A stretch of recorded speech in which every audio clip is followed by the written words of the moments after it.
Hello and welcome back to aud206. This is class 10, and we're going to finish up this project in surround sound.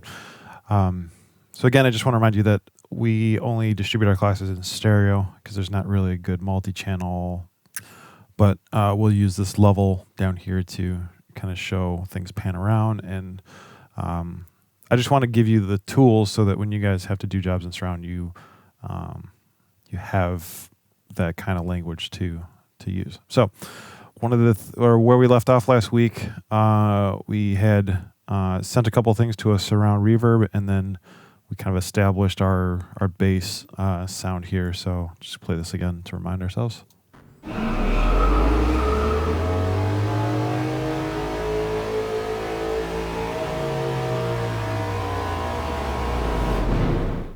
Great. So you'll notice in the meter that I'm leaving everything out of the center channel. And since we don't have dialogue to put there, I think I'm going to put some of these kind of glitchy hits and stuff like that up in, this interface sound up there to kind of fill in that center space. But we'll get there in a little bit. But the first thing, we have a couple more of these longer pieces that kind of go with our engine sound. And now that we put that engine in there, they may not work, but let's give it a shot. So I'm just going to drag this down so these are all kind of grouped into a similar space. So if we need to, we have our bass sounds and then our individual sounds up here. So I'll go ahead and mute this. I want to go ahead and turn it down some because I think it'll be pretty loud, but let's give it a shot.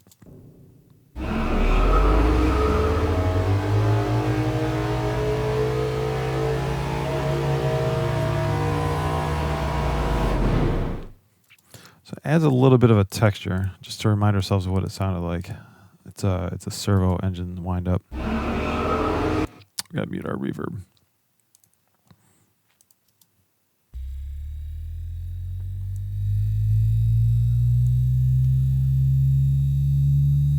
All right. Add that back into everything.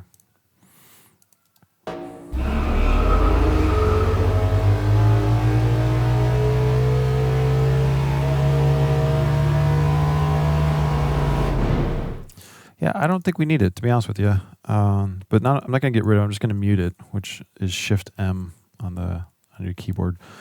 I tend to over-design a little bit when I'm sound designing, and then when it comes to mixing, I figure out what's working, what's not working, pull things out, because it's pretty easy to over-clutter your sound spectrum, and especially since we kind of added in this dragster real life engine sound, this industry servo sound is doing the same thing, and I don't know that it's necessarily needed.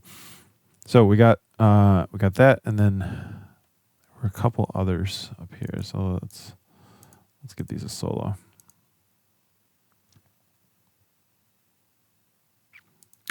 We'll turn off these for now.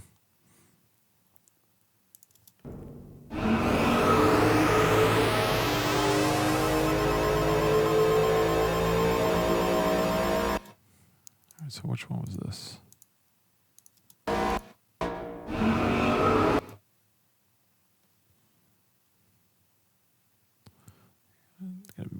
Gotta remember to mute that reverb.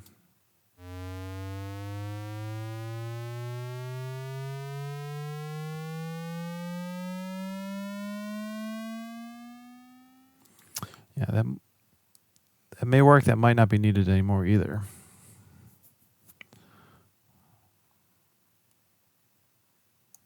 But you can kind of pick and choose what sort of flavor you want to go with here.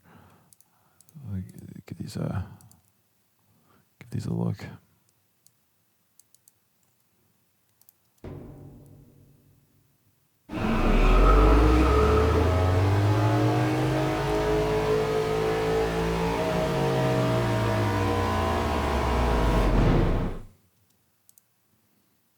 Just turn it up so it's exaggerated.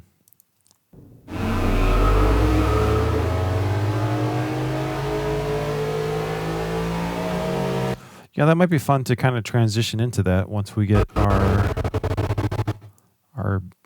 this part established. So let's try that.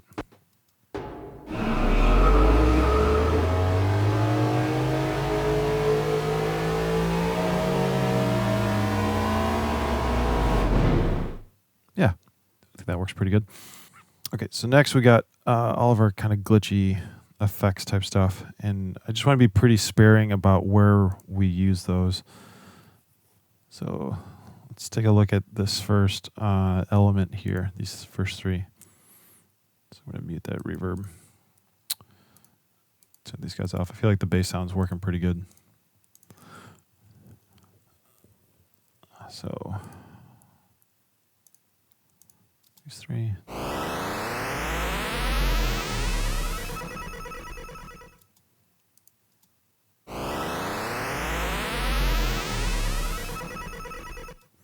These are the right sounds. We just need to put them in the right perspective.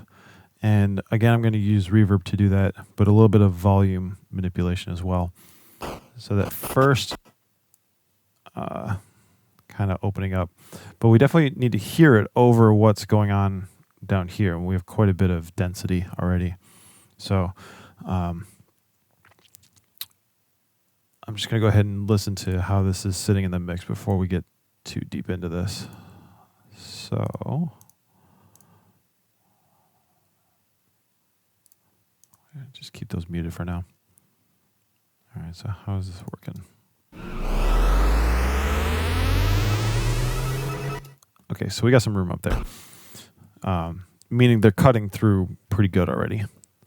All right, so let's go to our mixer, and let's send this to our reverb as well, and give us a good level on that. And I'm going to start with this pretty pulled back.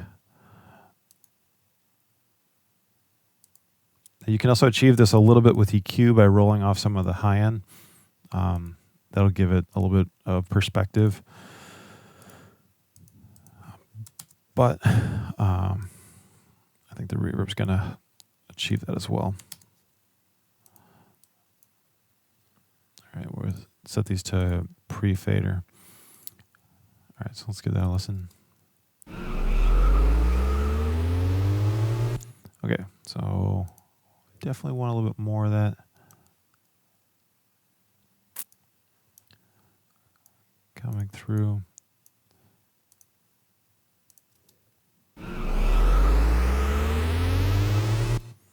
Okay, and then I think at some point we'll transition into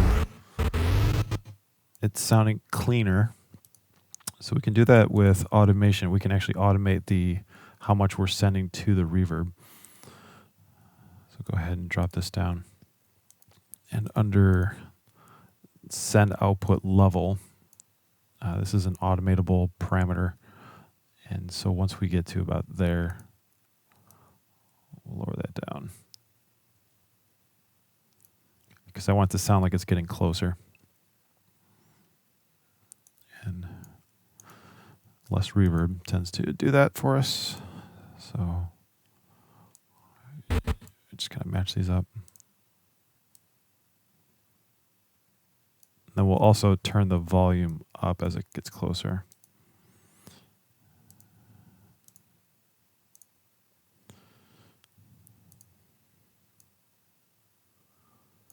So let's give that a listen. Okay, so the perspective shift is right, but the volume isn't tracking yet. So we need to do volume.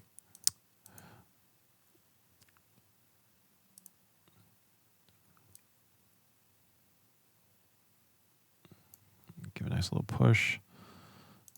Select volume. There.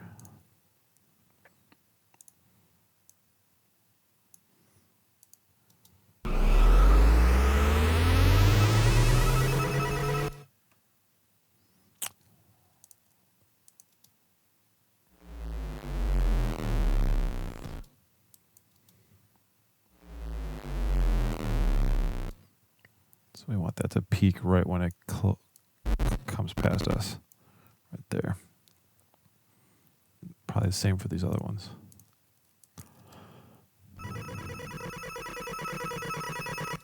Yeah.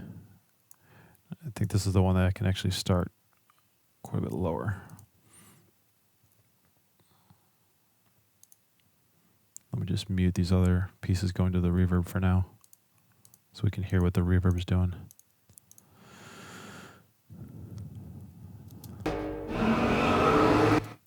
All right, well, this may be a problem because the channel mute does not, the channel mute to the send does not respect channel mute. So I'd have to physically turn them all off, on and off, which is kind of cumbersome. So I think for now, this was the one we didn't like. So instead of channel muting it, I'm just going to mute the clips to get around that. Because how much we're sending to the reverb is pretty important. I need to be able to judge that. So that's a bit of a limitation. So all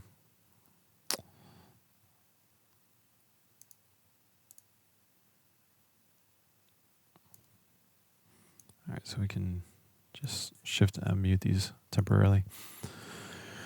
And then these ones aren't going anywhere, so we can just turn them off. And then we also have to temporarily mute these. Okay, so let's listen to this one.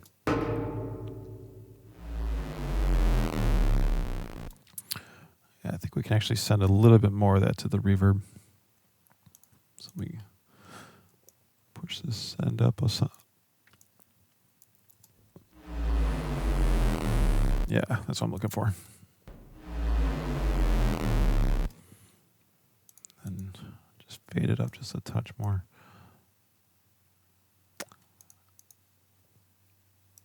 Let's try it. Cool. So next we'll work on the pan perspective, but I think that's working out for us pretty good there. And I don't know if I mentioned it last week, but this R2 surround plugin that's on the reverb channel is available as a demo. So definitely give that a download and install it to use as you're playing around with this. Okay, so I like that one so far. Let's work on these other two. So unmute that.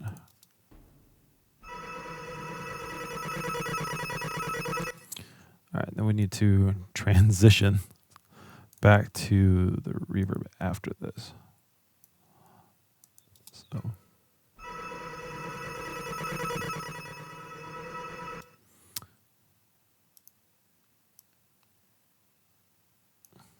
do something like that.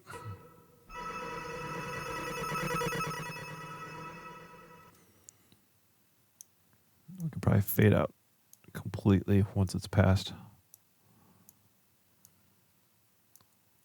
Let's give it a shot.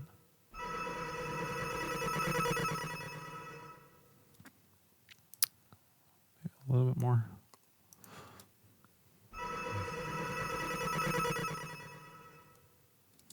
Cool. Now let's look at this other one. All right, so definitely more reverb to start. And then this is kind of our opening up sound. Yeah,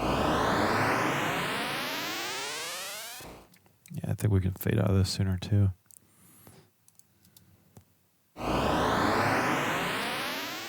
I want it big there. Then it can taper off. I think the reverb should continue for a little while. All right, let's give that a shot. All right, so let's listen to these three together.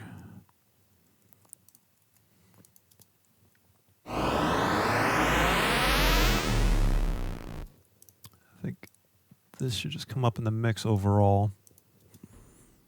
I like that kind of beeping. This might come down just a hair. Turn that up.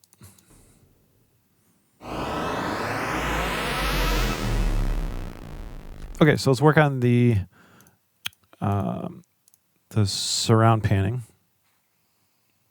So I'm going to turn these off so that this clears up a little bit. So one of the nice things that they've included in their surround panner is this angle panner. So we can pretty easily just rotate this around the space. So we want to keep our left to right perspective. Actually, let's scoot down and work on the this initial sound here, because this tracks the full length of our piece. Or this sound tracks with our joystick the whole time. Okay, so let me turn off these. I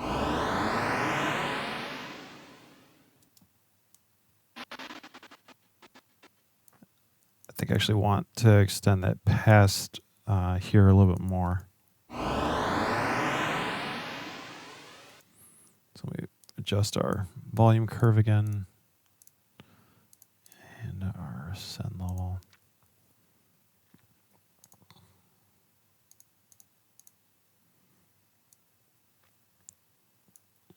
Keep that up.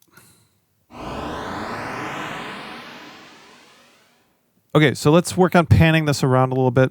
Now we have to do this twice because I'm not quite sure how to link the panners within Audition.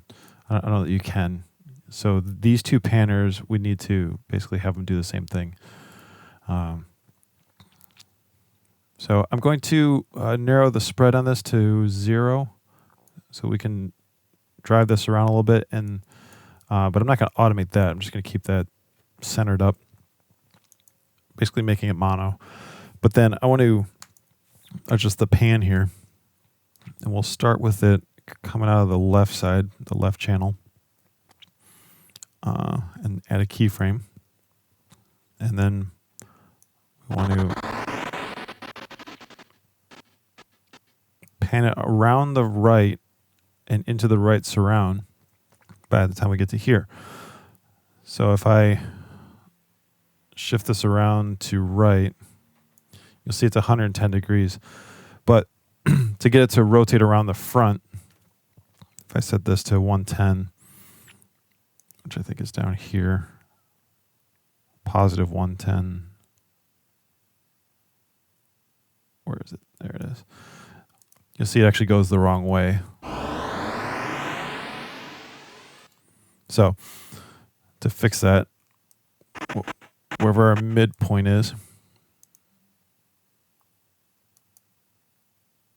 somewhere about there, add a point, go to the top. So this is to go counterclockwise. You have to kind of draw it this way.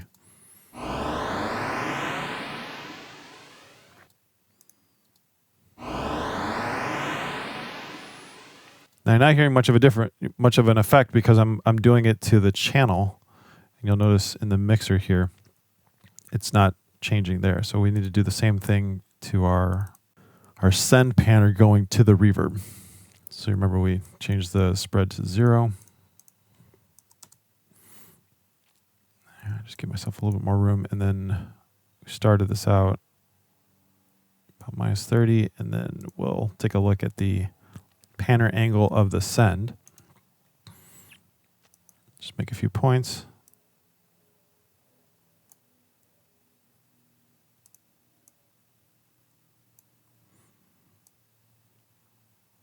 Now they should track together.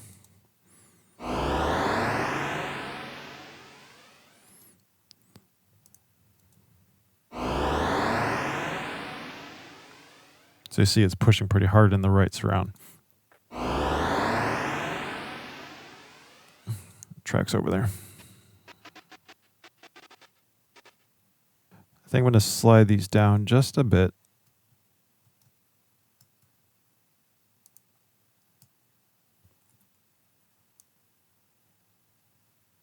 I want it to actually cross into the surround here.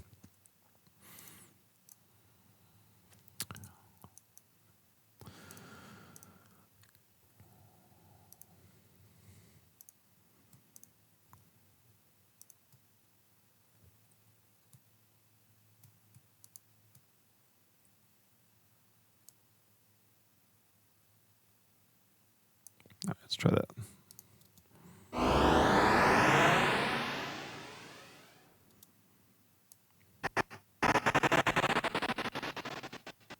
So we can take a little bit longer for it to actually even just get to the right side.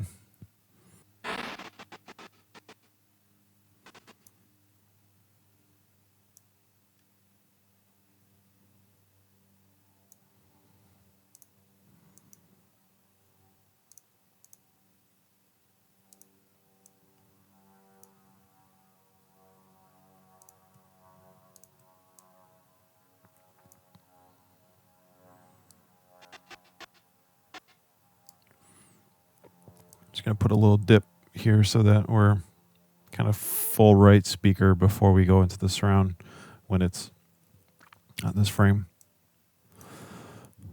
Just dip that.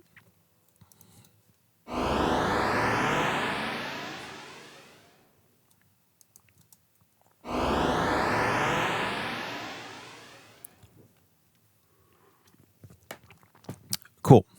So we can do the same thing up here for this guy.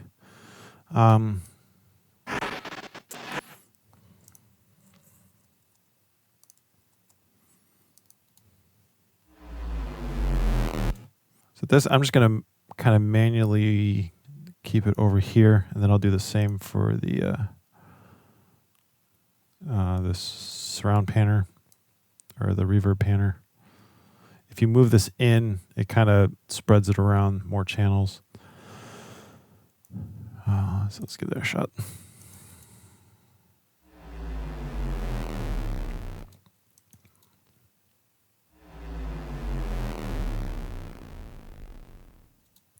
We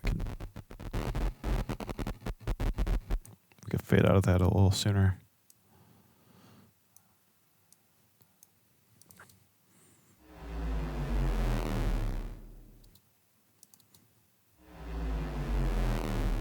All right, and then let's look at this piece. So for this one, I'm just going to pull the radius in some so that we get a little bit of splash in the surrounds, and then we'll just rotate this to here. So from 0 to about 90 over the course of this. So let me add a point there.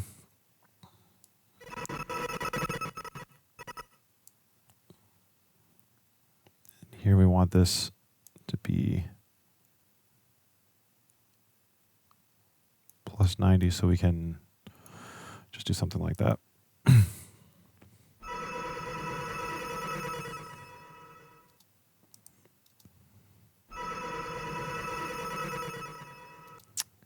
And maybe just push this a little bit more to the left just to get a sense of that left to right movement.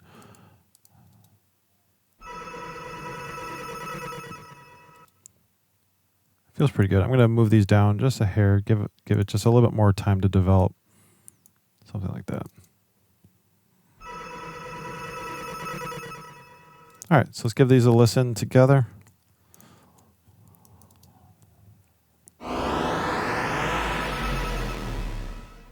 Yeah, I like that. Add in the rest of our pieces here.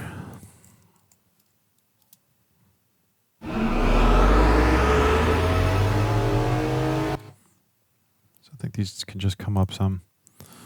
So I kind of went through and dropped these down 12 so that they are all in the same starting point. So if we do like -6 on these, I should cut through a little bit better.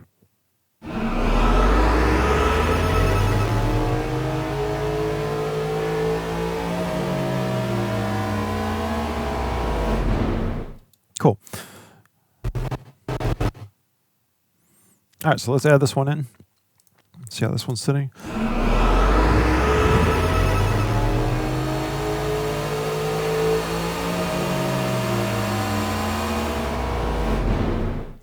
pretty good. Let me just pull this back just a little bit. All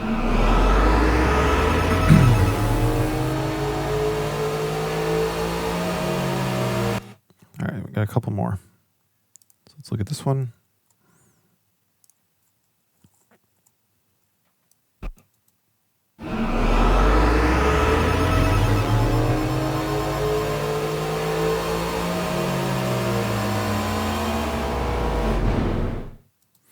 Yeah, it's feeling more like a texture. We can try pushing this around a little bit into the surrounds. We can do a little bit wider stereo spread on this. And we don't have to automate that. We can just leave that there.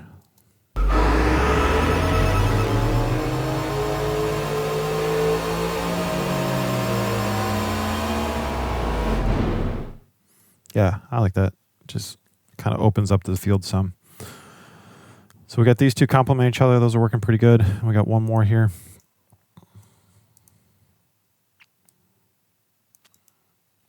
Let's get rid of these keyframes. All right, let's see how that's working.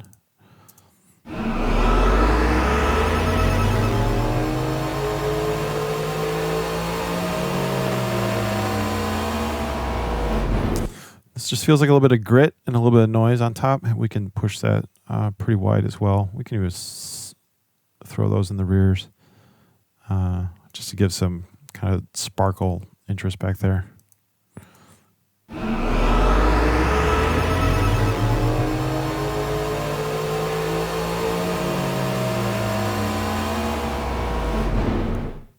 Great. Then we got these two last whooshes here.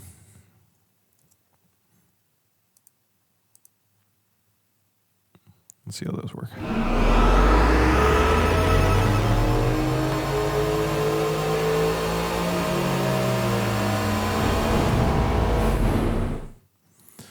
All right. I'm feeling like I'm losing a little bit of our pass by. And I think I actually want to even do a bit of a whoosh on that as well, since we have a couple extra that we didn't use. So.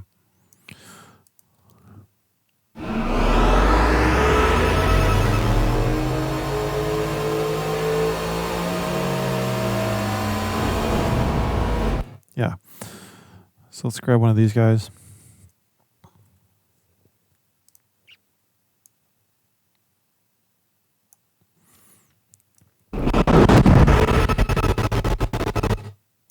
Right there.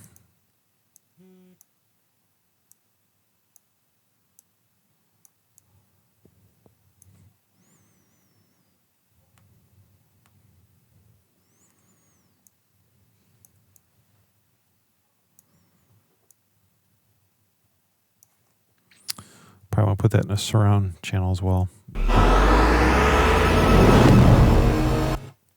that's pretty cool.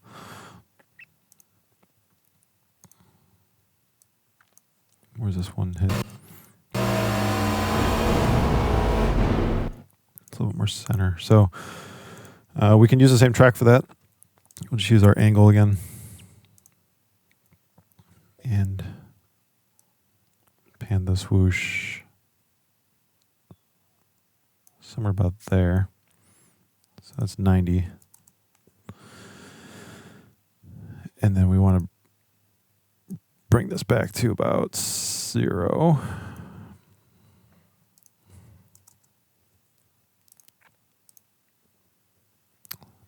So when we get back there, it's back to normal. So.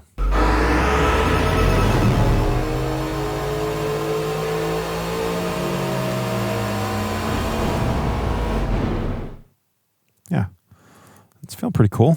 I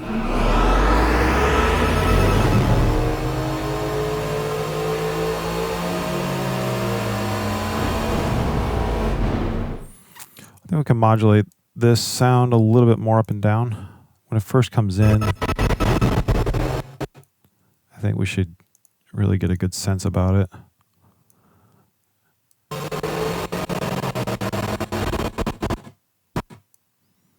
And then maybe just before it ends, give it a little extra push. So.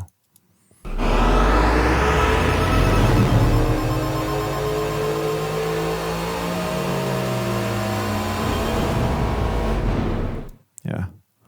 And then in the middle, we can push up some of this That's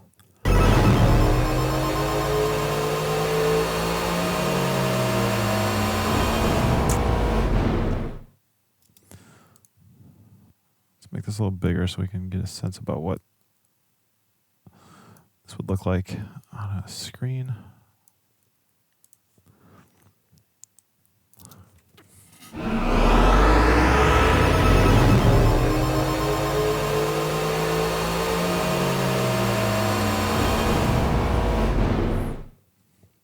Sweet. I like that a lot. Let's see how we're doing volume-wise on our broadcast mix. Looks like we're doing okay, because that 25 was an aggregate of the whole time that we've been playing stuff.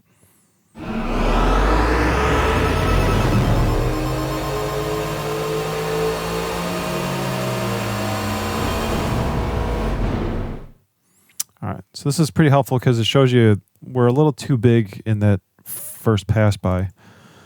It's probably that whoosh I just added, but I think it's a little bit of this too.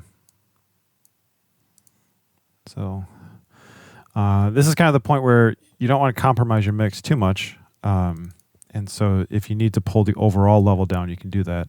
But if there's some specific points where you know, oh, maybe this one effect is a little too loud, you know, you can go in and dial that back. Let's give it a shot.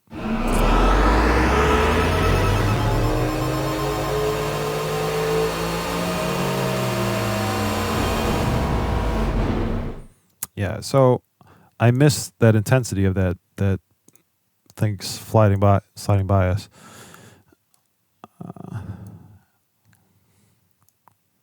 Post back, and I actually want a little bit more of our engine sound now that it's all kind of buried in there. So in this case, to get down to our level, we're just going to have to lower the overall mix down to get there. But I'm just going to make sure that these changes I did a second ago I put it back to the right spot.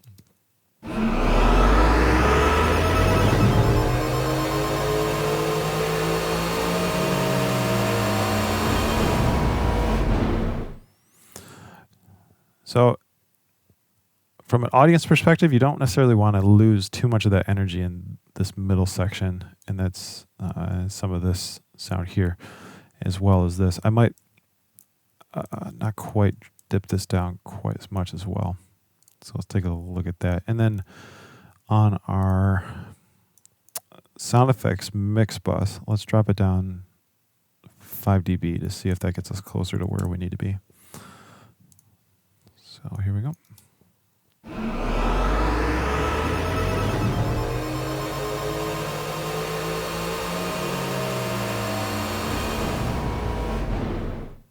Well, a little too far. Let's try 3.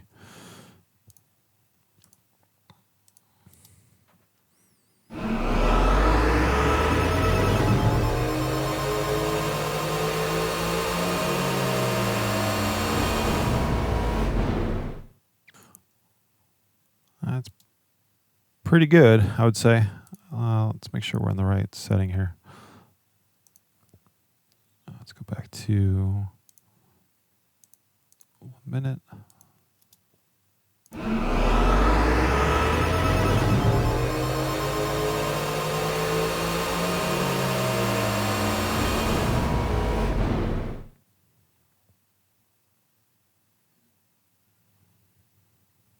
What this means is 24 dB would be 0.0, which is kind of weird. It should just say minus 24. So we're within a dB, which is good. You know, it's minus 24 plus or minus 1. So we're actually a little low. So we might be able to goose it up just a hair, maybe half a dB. So minus 0.5. So let's take a look at peak limiting on this.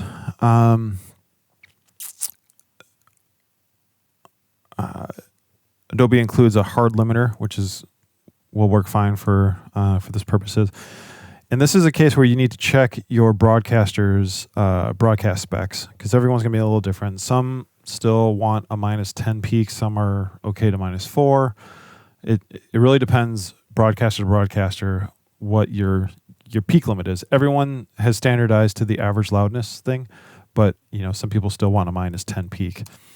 So that's fine. We just add this in to our output chain. If you wanted to, you can put it on your individual stems, so that really the only thing on your master mix is your meter, so that your individual stems have peak limiting if an editor needs to edit a piece. That's actually how I do it. So I'll go ahead and put a hard limiter on each one of these and set it to the spec. So -10.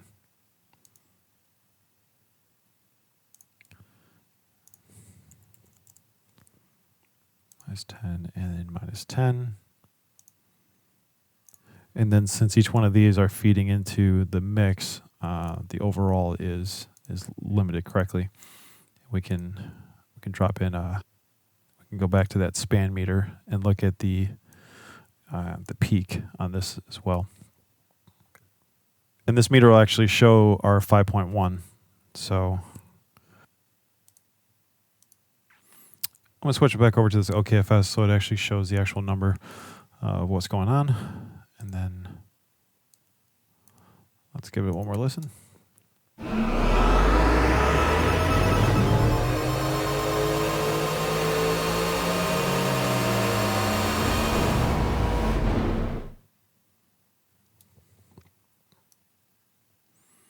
All right, so that's pretty good. I would release that. I think that's within 0.3. Our peaks are under 10, so we didn't even need the limiter, so that's fine.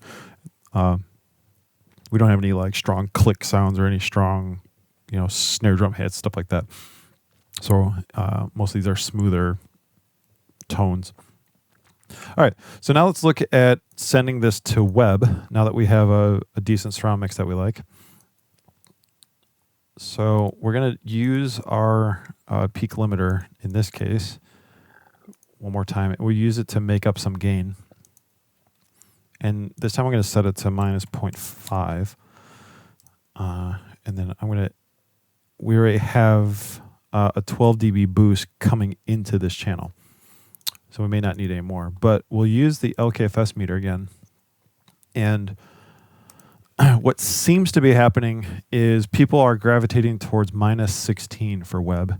And it's not really a hard and fast rule, but both Spotify and iTunes Radio have standardized on -16. So it may become a thing down the road, but I've been doing about -16, somewhere in that range, for about a year now, and clients have been really happy with that level for their stuff coming from me going out to the web. So I'll just pass that along. It seems like that's going to be the standard, -16, but nobody's really governing the web like they do broadcast TV. So, but if Spotify and iTunes Radio are some of the bigger, and I think Pandora also is either going to it or uses it or something along those lines. So I know Pandora normalizes everything to a loudness spec already, but I don't know if it's -16. But I wouldn't be surprised if it wasn't too far away from that. So let's give a listen to our web mix. And just a quick note that we're using a 5.1 to stereo send to down mix this from surround to stereo. If you wanted to encode this for like ProLogic surround or ProLogic 2 surround so that your surround channels have a better chance of getting back to surround channels if someone has a stereo to surround playback system, this you would just create a 5.1 bus in kind of an intermediate bus, apply the plug-in to that, and then send your 5.1 into a stereo bus because you want your output channel count to match what you want. Otherwise, you would get a 6-channel wave with only the first 2 channels having audio on it when you do your batch export. So you kind of have to pass a 5.1 channel into a 5.1 channel to apply the plugin for surround encoding and then push that to a stereo bus for output. So anyway, let's go check this out and give it a listen. So here we go.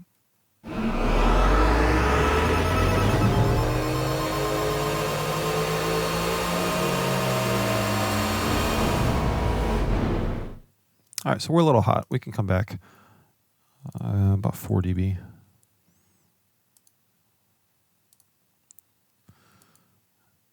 Or 3, if I can count.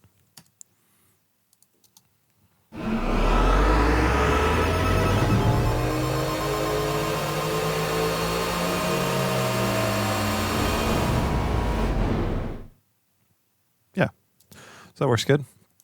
So now for exporting, how this works is you just set up your range, and like I said before, you may want to add your 2-pop in there. So if we zoom into our 2-pop, just add probably easier just to type it in, 58. Then set our in.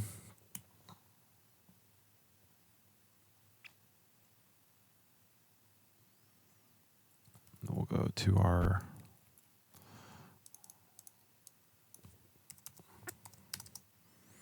I like to give a little bit of a buffer at the end of it. And then set our out.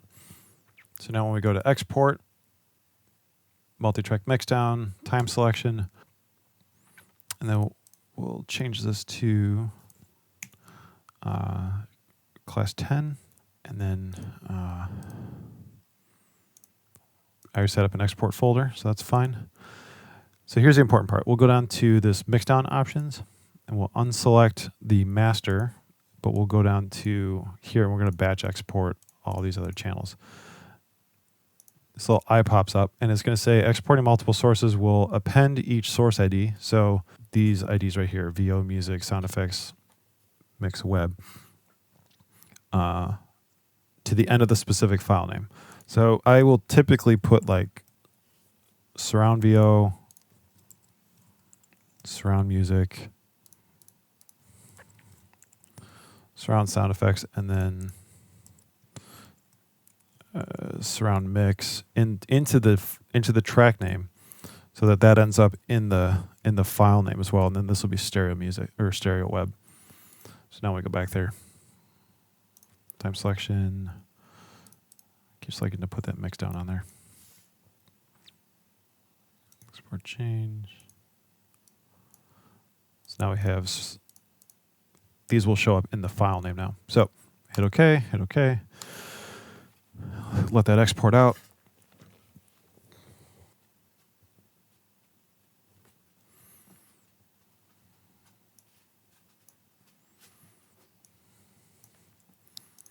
All right, so we got all these, and you'll notice that the web version is stereo, and then our surround mix is here. We can just take a look at them real quick.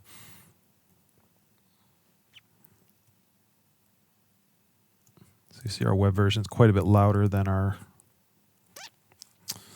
other ones, which is great. And then sound effects and mix look identical, and music and VO look empty, which is what they should, because we didn't put anything in them. So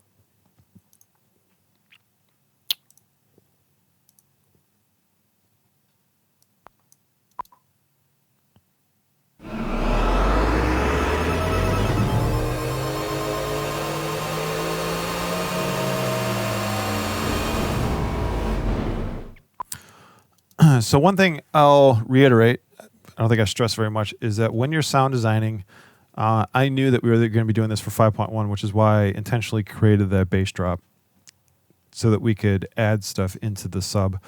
I think it's important to keep that in mind, both what you'll be putting into the surrounds and then what you'll be putting into your LFE channel. But definitely be just conscious about what you're going to use these extra channels for, because they are there for enhancing the story and furthering the immersiveness of the experience. So I hope you guys had fun in this class. Thanks so much for the participation in the forums. If you guys have any follow-up questions, please hit me up in the forums, and I will see you guys next time. Thanks so much. Bye.